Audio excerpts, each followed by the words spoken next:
going on, everybody?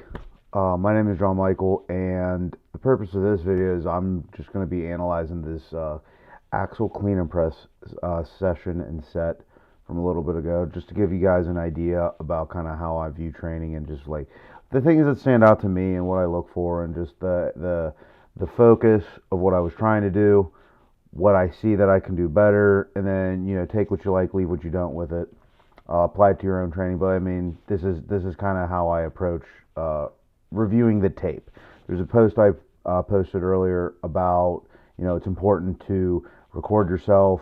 It's for reasons like this. Maybe you don't have to get particularly as granular as I am, but it's good just feedback for you to be like, all right, like I didn't realize I moved like that, or I thought I moved like this. Holy crap, I actually moved like that. Maybe I want to change it. Maybe I don't. So let's get into it. So the purpose of this session was I wanted to get 10 solid reps, and ideally it was like a 5x3, 5x2, something like that. Obviously that's more than 10. But as we can see, so like double overhand, working on my grip, focus on loading my pinkies. Didn't get above my belt. A little uncontrolled.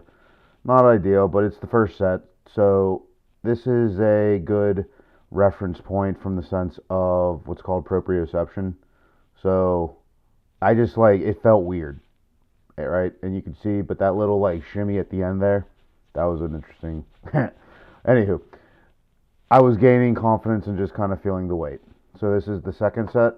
As you can see, like the upright row was way easier. I'm a little bit more stable, and the press was significantly cleaner. So it was good. Good correction there.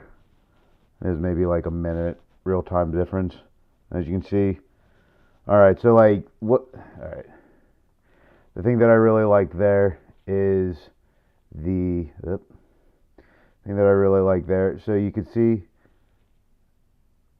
as I go down, my heels are still on the ground, which is nice. My hips are a little bit forward, so I would have liked to sit a little bit more in the chair, right?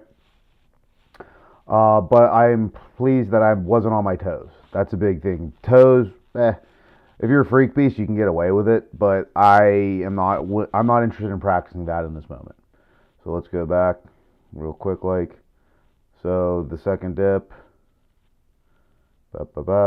Okay, so like that, I enjoy that. I like that. You see hips on, ankles on the ground, heels. That's what I meant. Heels on the ground. I'm okay with this. You can see I'm not bending backwards. I'm not. My hips aren't out in front of me. My hips are underneath. My hips, spine, and shoulders are all stacked, right? So it's a solid. So we'll get it going. Fast forward a touch. Boom. Yep. Maybe all right. My bad. Let's see. So this is the third set. So as you can see, a little bit shimmier. That press was a lot more aggressive than the upright row, off the ground. And each press got a little bit more clean, and you could see I kind of did a little dip there underneath. So let's see. So pushing it there. So I go push solid. My hips.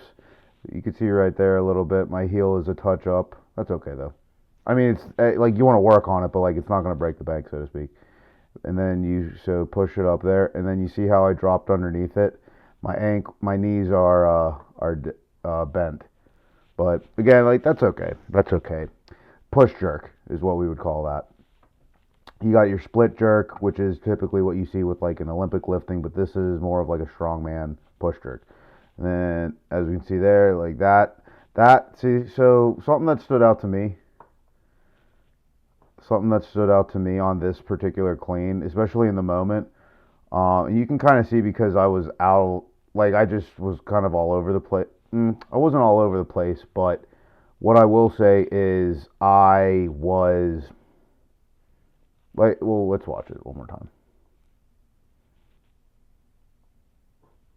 So that's right there where it's a little bit, my hips are, if we were looking from the side a little bit more, my hips are definitely out in front of my shoulders and such. So it's more, my back is more of like a slope right? Instead of hips stacked under my spine, which is stacked under my shoulders. That is not the case. But what you can see here is instead of going out straight up and down, I kind of, the bar is out in front of me a little bit. It's not upright row, it's out in front. So it's more of like, it's almost like the shape of a U, very subtle, or like a bell curve from the side, very subtle as opposed to vertically up. And it's just an efficiency thing, right? You could, every little bit adds up. So this is one of those things where you want to practice it in order to, as you get up to the game weights, or as you get up to the top weights that you're going to be doing or shooting for, those little, like, it might seem like, what's he talking about? Totally valid. But whenever you're going for a PR, that shit adds up. So you want to be mindful of that as you go and do it. But given the weight, it was a solid recovery, solid press, and at the same time, like, this is like 5 real world minutes in between and everything. So it's pretty solid, not bad. Again, like, but the focus of this was to get the reps. But the cool thing is, like, you saw the first set, you see where it is now, right? Yeah, this was what, 4? Let's see, yeah, there it is. That little grinder of a 5th rep. So, like, it's not bad, right? And then the little head nod at the end there, because, I mean, I was proud of myself, right? Like, the first rep, first set, last set, though, solid. So, I hope this gives you guys some ideas on kind of, one, get into my brain on what I look for whenever I record myself.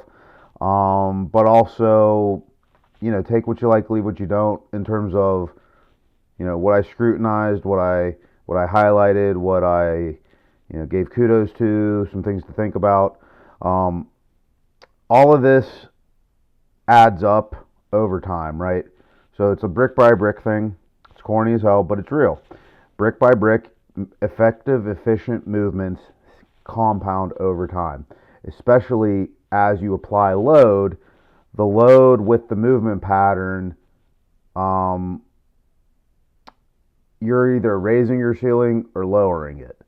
And some people's ceilings are just naturally higher than others. Some people's floors are naturally higher.